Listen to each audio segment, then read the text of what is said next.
ఉద్యోగికి సెలవొచ్చినా, కంపెనీలకే తాళం పడినా, ప్రభుత్వాలే స్తంభించినా ఆగిన ప్రపంచాన్ని నడిపించేందుకు పరిగెత్తేవాడే రైతన్న. రైతే రాజు, దేశానికి వెన్నెముక రైతన్న అని అంటారు. అలాంటి రైతు పంటను పండించడానికి పెట్టుబడిగా తెచ్చిన అప్పు కట్టలేక ఉన్న పొలము అమ్ముకొని బతకడానికి వచ్చిన రైతులు ఎంతమందో.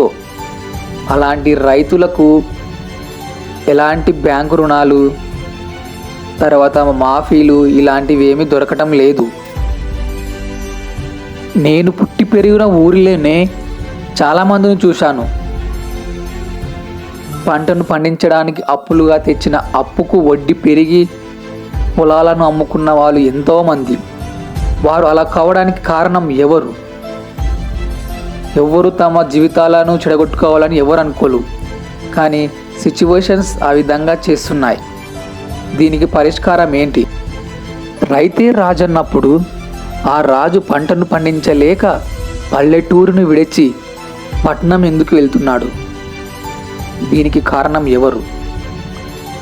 ప్రభుత్వమా, లేదంటే గిట్టుబాటు ధర లేకపోవడమా, కనీస మద్దతు ధర లేకపోవడమా?